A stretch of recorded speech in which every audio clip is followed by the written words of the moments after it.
Yo, welcome to the second podcast on this channel. And this one is with Clive Thomas Almond, a friend of Maria's and an ex-diplomat, a retired diplomat. I've had very many conversations, interesting conversations with Clive about some of the subjects that we talk about. Some stuff is hush hush per him, we can't just like talk about corruption or shitty stuff that like governments do or whatever, but we can talk about some things, and hey, it's an interesting conversation because the guy is interesting. So I hope you enjoy. Thanks for watching. Peace. Easy. So this is interview number 2 with my dear friend Clive Thomas Almond, ex-British diplomat, or would you still call yourself a British diplomat? Oh, yeah. Yeah? Hasn't changed. So, could you give us a quick introduction? Perhaps something when I re-listen to this interview in 30 years, something that gives me a good idea of the person you were? Yeah. Or the person you are, I should say. 30 years' time, we were. Past tense. The process is obviously, you want to be a diplomat for your country, and therefore you've got to get into the service, and the way to do so is to pass exams and an interview, and possibly a weekend away where they check that you can pick the right knife and fork and spoon up, so you won't disgrace yourself, so that you are well enough educated for start, so you have a correct education, and you were able to fulfill the requirements of the education requirements and the intelligence tests that they give you. And that's for becoming a diplomat. Was that true in your case? Is that how it went down? Yeah, and I think it's true in most countries' cases too, unless you are in one of these countries where it's who you know, perhaps, and you don't need to go into the service as such. You're just appointed, like the American service. Like the majority of American ambassadors are appointed because they've contributed to the president's funds to get elected the years before, and as a result, they're favoured to get the top posts: London, Paris, Moscow, but it isn't exactly appreciated by the career service of the American diplomats, because when will they ever get to a top post? Yeah. Virtually never. Mm-hmm. But for British diplomats, French diplomats, German diplomats, for instance, Italians, you hardly have any political appointees as ambassadors. They come up to the service, they've proved themselves, and therefore their seniors feel that they're qualified to be ambassador in whatever post is vacant at the time. Did you always know you wanted to be a diplomat, or I guess a better question would be like, at what point did you realize this was a career path you wanted to follow and commit to? Good question. I think it only occurs to you after university, really, that you explore the idea of various jobs. In my era, you either went into the city, or you went into banking, you went into insurance, you went into your father's or family business. What was your area? My area was economics, but Gotcha. That's general. It's like law, particularly in France. It's a general degree, mm-hmm. and you can go from there into whatever profession you want afterwards, because you prove yourself mentally capable of doing that job.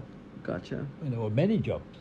And it also applies in England, that you take law, and I don't know how it goes in other countries, but possibly it proves yourself that you're doing it.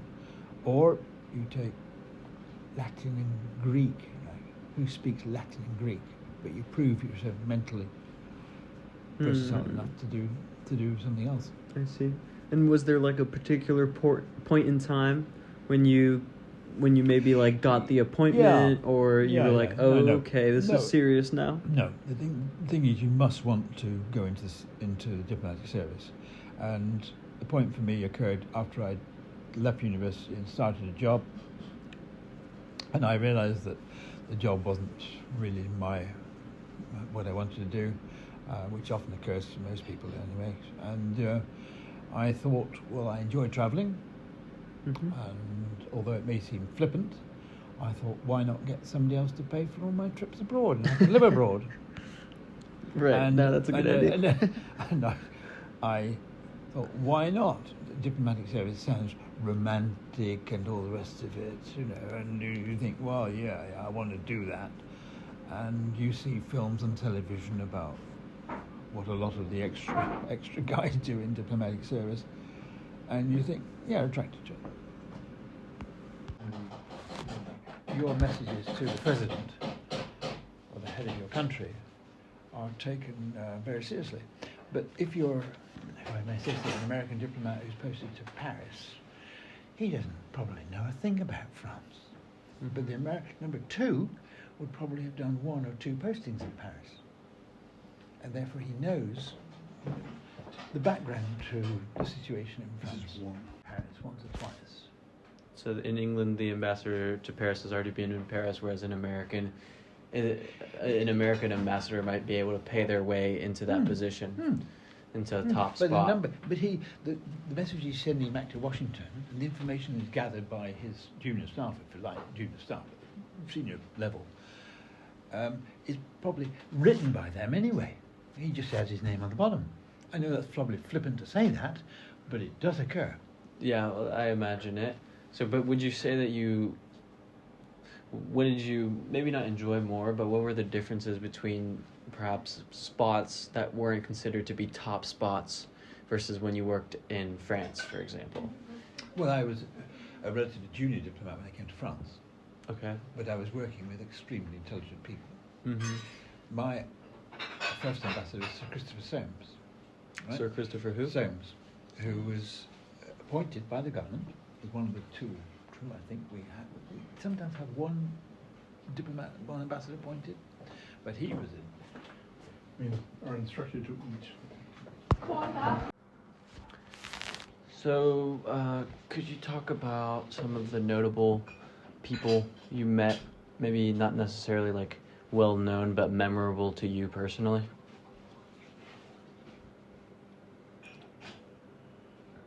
Well, some of the memorable people I've known, of course, have been internationally known because they tend to make headlines and they're interesting people. Like just when you have a person who is a real person who has either an important position or is a person of,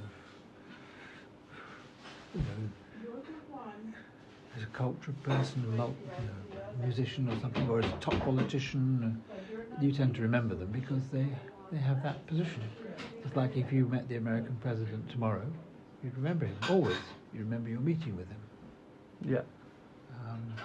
And when you're a diplomat from whichever country you're in, you're meeting very often important people in their particular country. And certainly as you climb the tree, you get more important positions. And particularly if you become an ambassador, then you're head of your country in that country. Yeah. And you tend to meet important people. And you meet the top. You are the top person representing your country in that country, and you would probably meet the top person there, whatever he is, president or head of the gendarmerie or head of the navy or army or air force. And these people have all got to their positions because they're intelligent people, personable people, and you tend to remember them. No matter what age you are. I always remember Sir Christopher Soames in Paris because he was a politician appointment in Paris because A, he'd been a minister in England, but B, more importantly, his wife was the daughter of Winston Churchill. So she had everybody eating out of her hand in a way, because she was Churchill's daughter. But other important people I met, thinking, in every post you go to, you meet interesting people. In Ghana, I remember meeting the president there as a junior officer. They make a remarkable, impression on you. After that, I was in Paris. You didn't meet the president of Paris or president of France, because you went to the top. But after that, in Brussels, I met the president of the European Commission and the head of NATO and British generals, working with them. And in particular, my ambassador there was Sir John Killick, who was a most fantastic person. He'd been ambassador in Moscow before, and he was just such a remarkable person. Other than that, Indonesia, the professor I had learning Indonesian, I remember them very well. People who were highly intelligent, spoke several languages of Indonesia itself, and they had got a memory going back to the time of the war, when they had, as Indonesians, wanted to throw out their colonial power, which was Holland at the time. And Holland, after the war, didn't have an army, so they asked the British army to come in and get the country back under Dutch control, if you like. The Indonesians didn't like that, and they fought them with sharpened bamboo poles. And eventually, the British left, and the country got independence. And I met the subsequent leaders of the country, and they were remarkable people. And the professors would tell you stories about what happened under the Japanese during the war, the killings that happened, the fact that they took thousands of Indonesians to construct an airfield and things, and then afterwards just machine gunned them. These sort of stories, you have never experienced war, but you remember the people because of the stories they tell you. And after that, when I was in the Congo, obviously I met the leaders, and they were remarkable in their way, and they very impressed you. But when you meet the president of the country, who has eyes like steel, because he was an army officer who got into power by killing his predecessor. And Who was that? Sassou Nguesso. And he killed his predecessor with a hammer. Yet he was in power. He still is in power, actually. But he when you saw him and you discussed things with him, his eyes were like steel. And this is the representative of your country. You realise that you've got to produce goods, and he wants things, and you want things from him. And how you negotiate it is another matter. But people like that are so fixed. And back in England, I think my most fervent memory was Maggie Thatcher. She was such a powerful person in herself, and such a wonderful, dynamic woman who knew what she wanted and was able to rule her cabinet, who never disagreed with her because she just ruled the roost. And although it's a democracy, what she wanted she got. Like in Europe, she came into Europe and demanded her money back, what Britain was paying. She didn't want to have it paid, so she wanted her money back. So she was portrayed as the woman with a handbag, who'd handbag any European politician to get her money back. No, you meet lots of people. Obviously, some of them are the most interesting people, others are not, but the big ones you remember. And people like Maggie, of course, had stories going around about her, and a lot of them were true. But in the end, she had 11 years in power, and she became power mad in a lot of democratically elected people, when they've been in power for so long, they just want everything their own way. And sometimes people don't agree with it. And so in the end, she was ousted out by her own party. But you can never forget people like that, because when you meet them, they have an aura about them. And the things I did for her, and she was remarkable. But that's just, each of us has our own memories of people you met in the service, and we were privileged enough to have the entree into meeting people.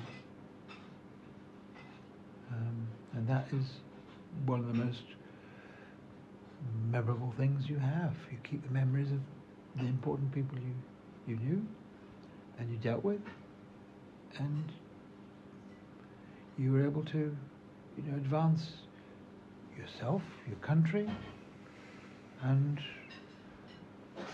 deal with problems by dealing with the top people. But this could apply for any nationality. Any nationality, if you're in representing your country, either as an ambassador or as number 2 or number 3, you're dealing with important people. What does it mean to you to represent your country? Why is that important? Well, I think we're all nationalistic in our own way. And you want to represent your country and do well for your country. Why do you fight for your country? If tomorrow the President of the United States said to you, well, I want you to go and fight, not volunteers, you're going to fight for America now, and you're going to lay down your life, possibly. Like the Israelis. Now, they're all caught up. Did you ever have national service in the war? Conscription? No. Never in the war? It was all volunteers? I mean, Sure. definitely. There was the draft and stuff. I thought you were Yeah. talking about me personally. No, you Yeah. personally, you were lucky in the generation not to have had that happen. Right. It could happen.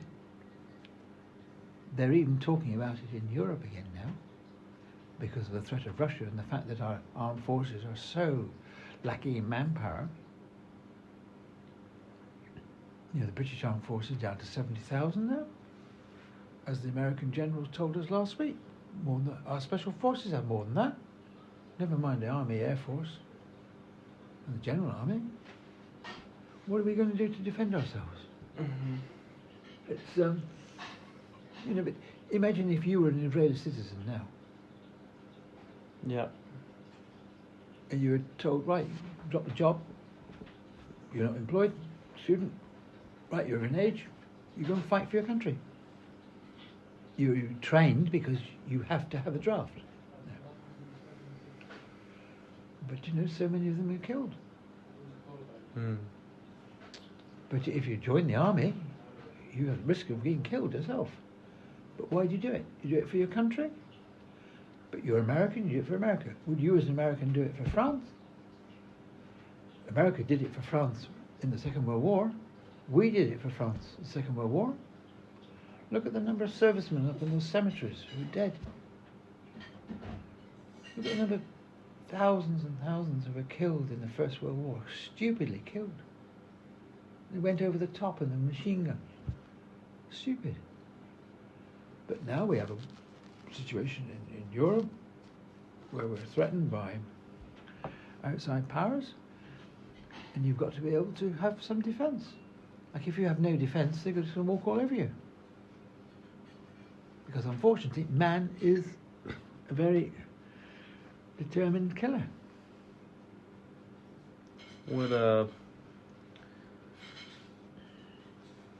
What would you say, like in your career, have you noticed, or throughout your life, have you noticed the effect of war to be, and has that changed at all, or do you still see it today with the issues in Ukraine and in Israel and Palestine?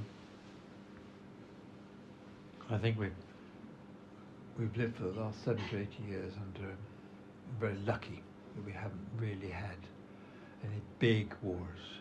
We will always have wars in the world because men who seem to rule their countries seem to want to have wars. But wars have been going on all the time, whether it's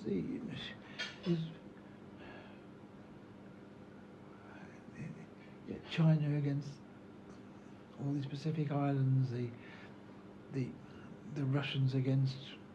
They had USSR lost a lot of its countries when it went just back to Russia.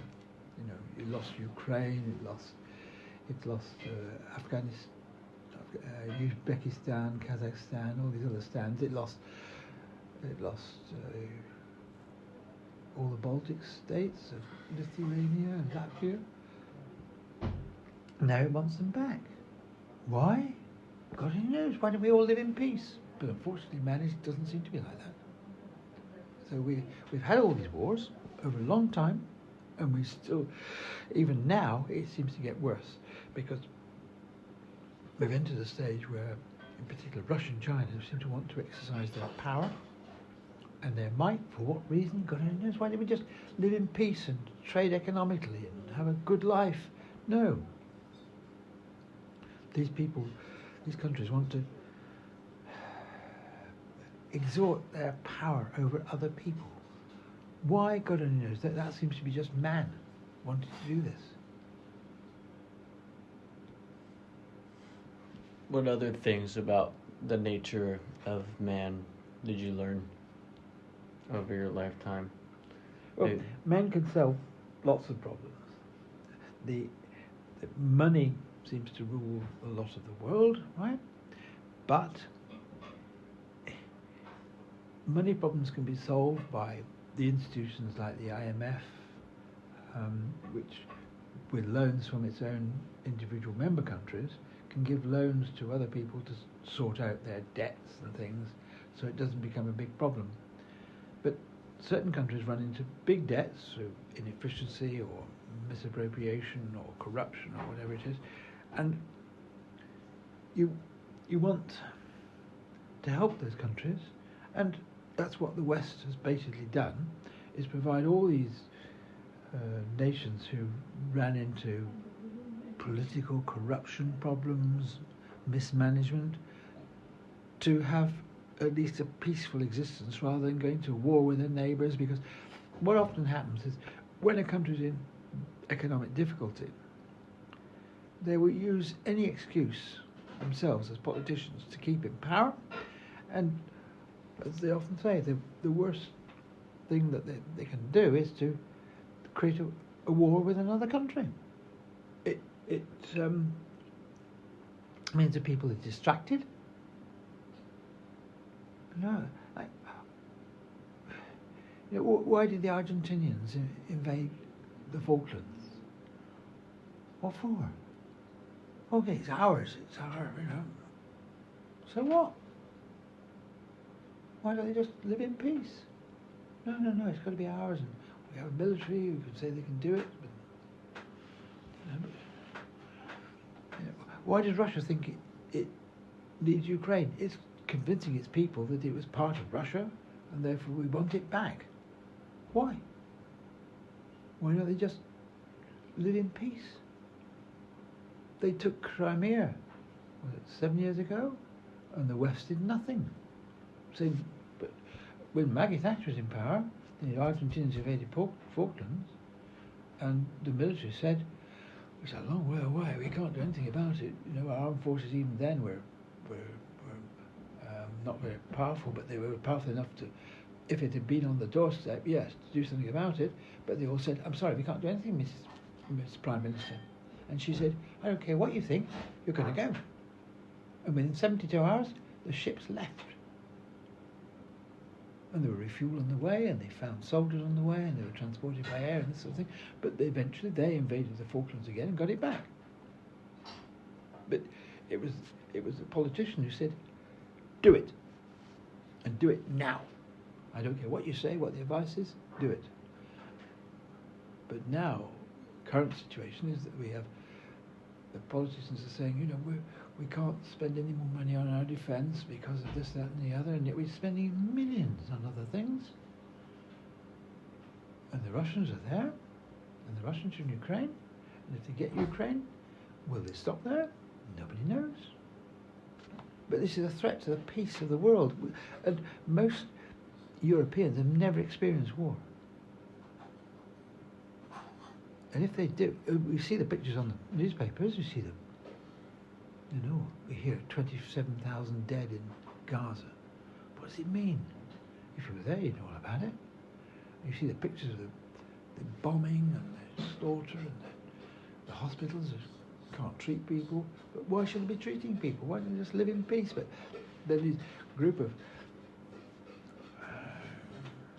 Hamas came over the frontier because they thought that Israel was the enemy. Israelis think that the Hamas is the enemy, and so they fight over it.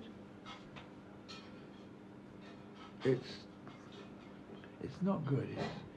And now with Russia being what it is, China exerting their power in the world, getting more and more influence, going into every country in Africa, getting them under their influence. The Russians going into Africa with the Wagner Group.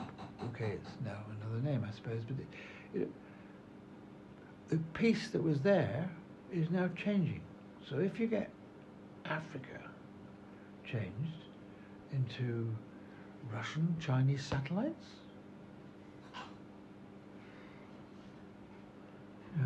you got all the dreadful things that happened. We overthrew Gaddafi. What have we got? A rogue state now. We overthrew the leaders in Iraq. But there was no policy on what to do afterwards, and now they're rogue states. Yeah, I think some people might say that the West kind of just, they, would overthrow Gaddafi or Hussein or whatever, right? And take control of the natural resources of that country and bleed it dry as much as they can, while kind of acting like they were saying they were going to build infrastructure or something like that, but just really extending lines of credits that then corrupt politicians in Africa went and put in their pockets rather than using to build infrastructure for the people. Whereas when you look at what China's doing, is they actually go into they've built infrastructure projects themselves in every country in Africa. They don't pay an African company or another company to do it. They do it themselves. And for example, in Dakar in Senegal, they built all the highways leading into Dakar, and they've got tolls, and those tolls are coming back to China for the next 25 years. So, a lot of people would say that Africans appreciate that approach much more than what the Western powers did beforehand. With what France did beforehand in Senegal, or what America did in Libya or Liberia or Nigeria. Yeah, we don't seem to have any method of really doing good for the people after we've ousted the regime, like happened in Iraq, like happened in Libya. The French kept things very much under control in their 20-odd African countries. They linked it to the French money, the French franc. Now it's still linked to the euro, and with that being an equal 50-1, the people living there, and the country, is able to progress, is able to have a stable economy, and therefore a stable business and things. And by doing that, they've kept these countries pretty stable over the last 40, 50 years. Britain hasn't. It cut Ghana, Nigeria loose, said there's the money in the bank, right, you get on with it. They didn't have the intelligence to do so. So they just spent it. Then they're in trouble. No foreign exchange. What do you do? Well, the Africans always say that we can go back to eating fufu and kenki, local stuff. But by loans from IMF and things, the West can try and keep this country stable. But is it really the stability that they want? Because very often the leaders don't have money, so they're easily corrupted. And corruption goes to them and their children, and so it continues down the line. Can you talk about some of the corruption you've seen? Well, you see it in African countries, where the leader takes a big percentage of the profits of the countries that are, say, manufacturing in that country. He just takes it and he uses it for his own use. And his family want him to do the same thing. Want them to have their private jets and their frequent visits to Europe and just to enjoy life. But the people don't have anything. Like in the States, you have very poor people, but in Africa, the poor people are really poor. But then in the States also, you have very, very poor neighborhoods, don't you? Yeah. You know, even outside your town, you must have very poor neighbours. Never mind in Middle America, Yeah. where the poor people are just living on next to nothing. Mm-hmm. And then you have the gun culture in the States, which doesn't help. Fortunately, we haven't got that here. But corruption seems to exist in all countries. Fortunately, very little in Europe, or it's done under another means, but it's certainly not like you get in developing countries where a vast amount of the money produced by the bigger manufacturers is just siphoned off to the leadership. Despite all of this, where do you see hope?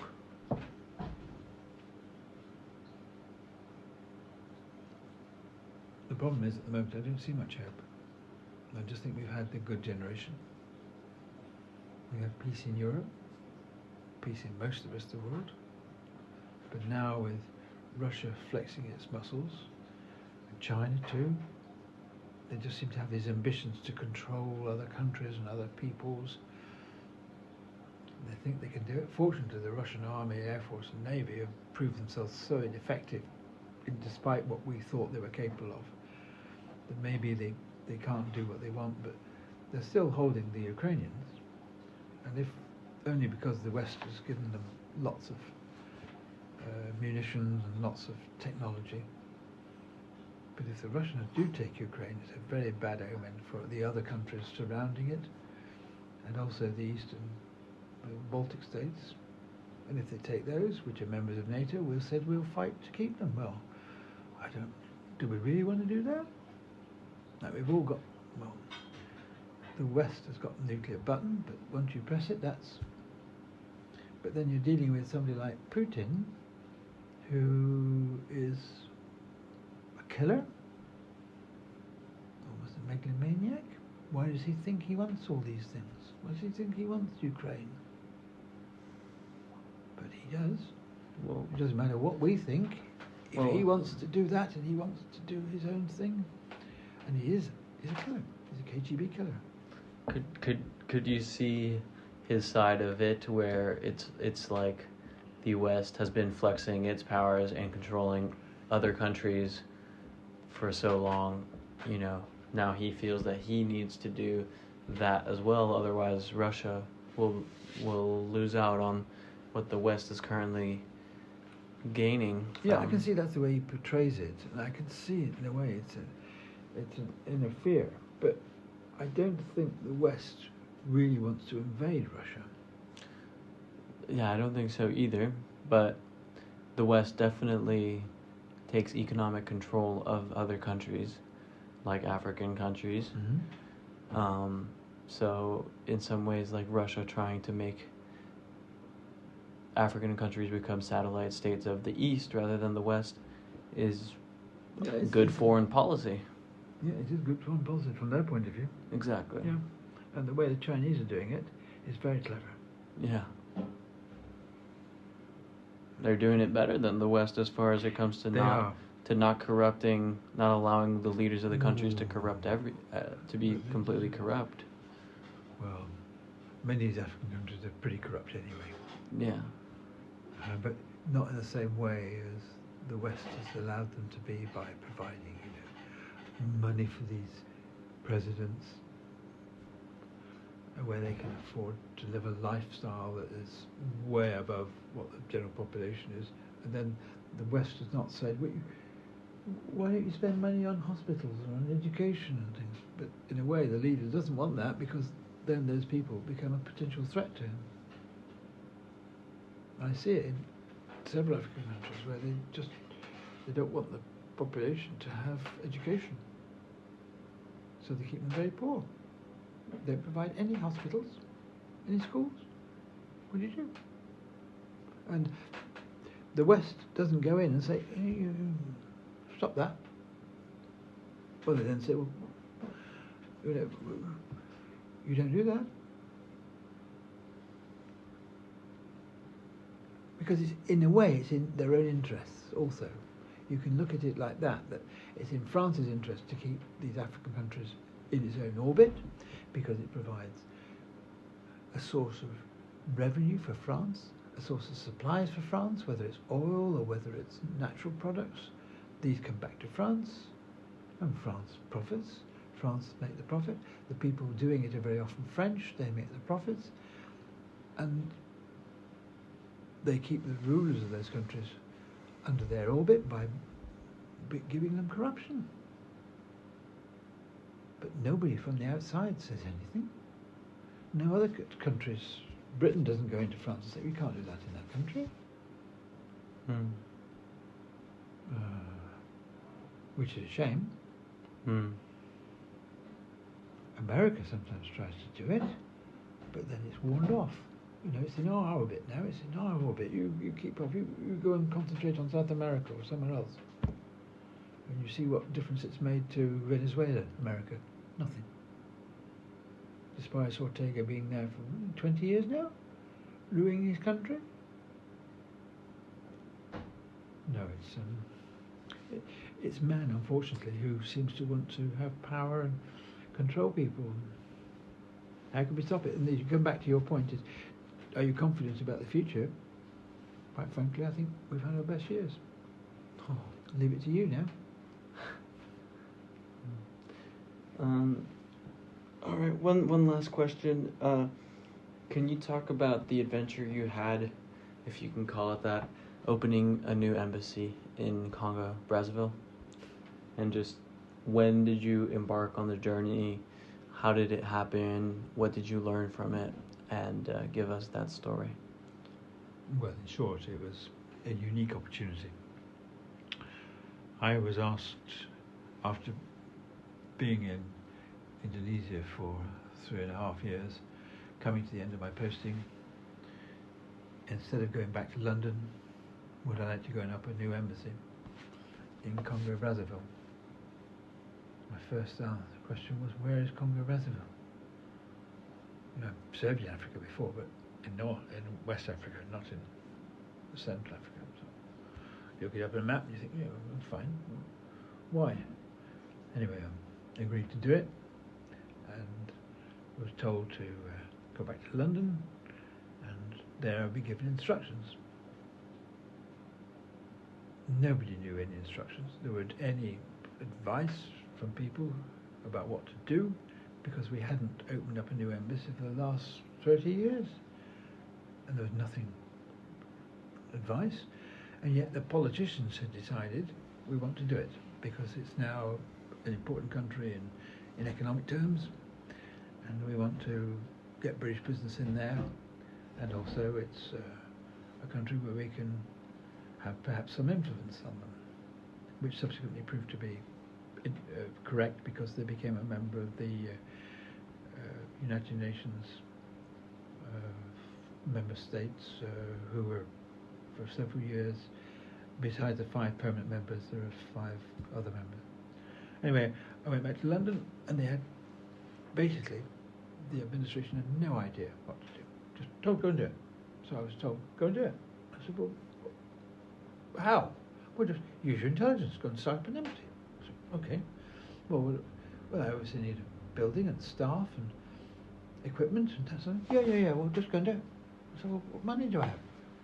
Oh, I had no idea. I said, well, you must have some idea. Well, the staff. What staff do you want? Well, I said, well, what can I have? Oh, we had no idea. You just decide what you want. So, right, okay, well, I want a political officer, I want an administration officer, I want a consular officer. You obviously want a secretary. Well, where do you get them? Not hanging on trees. Well, you know people in the office, just go and take them.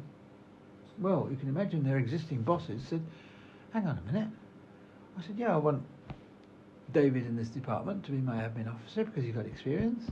and I want this man, consular man, he's got experience.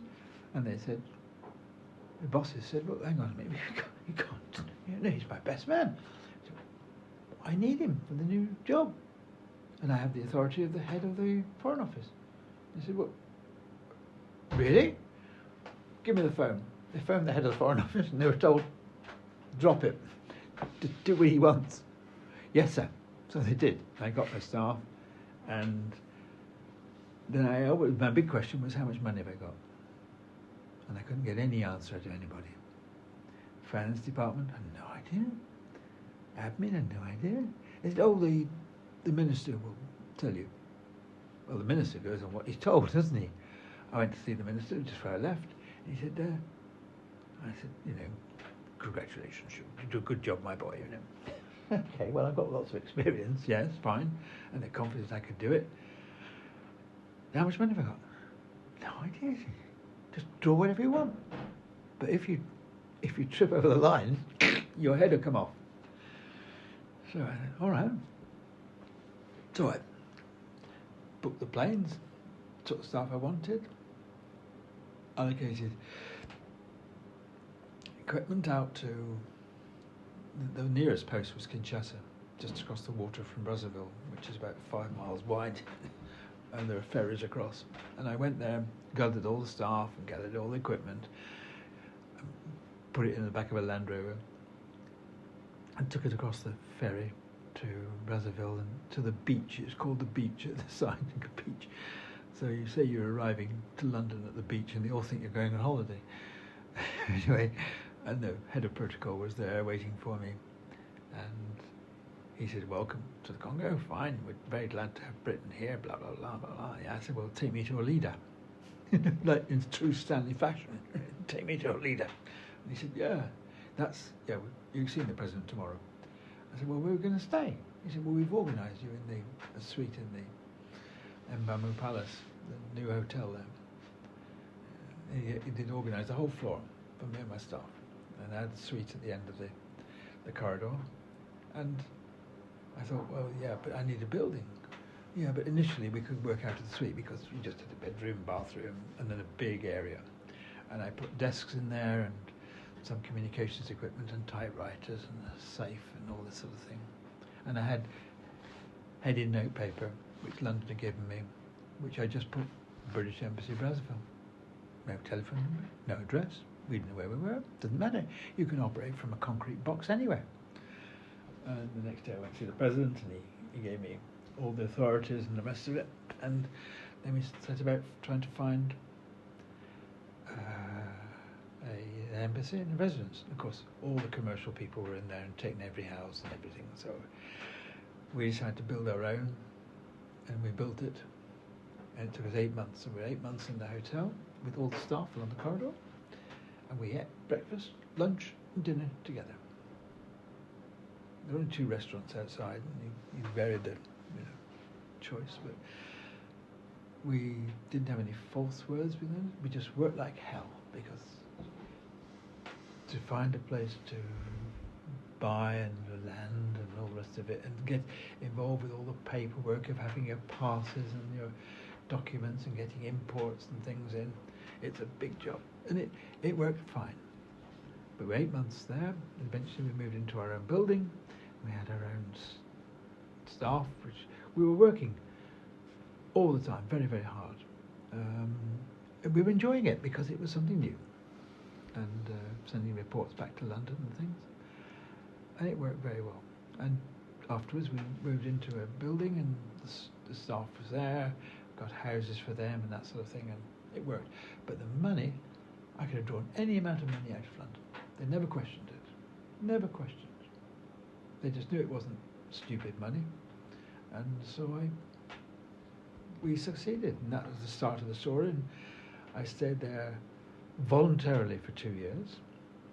But at the end of the first year, I went back to London and they asked me if I'd do a third.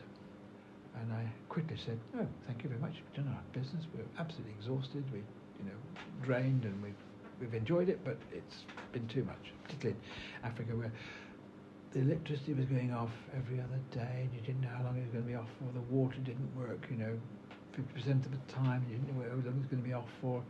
The communications didn't work terribly well, and you couldn't get fuel and all this sort of thing. The whole system was breaking down. But the French put money into it, and expertise, and experienced people. They sorted out.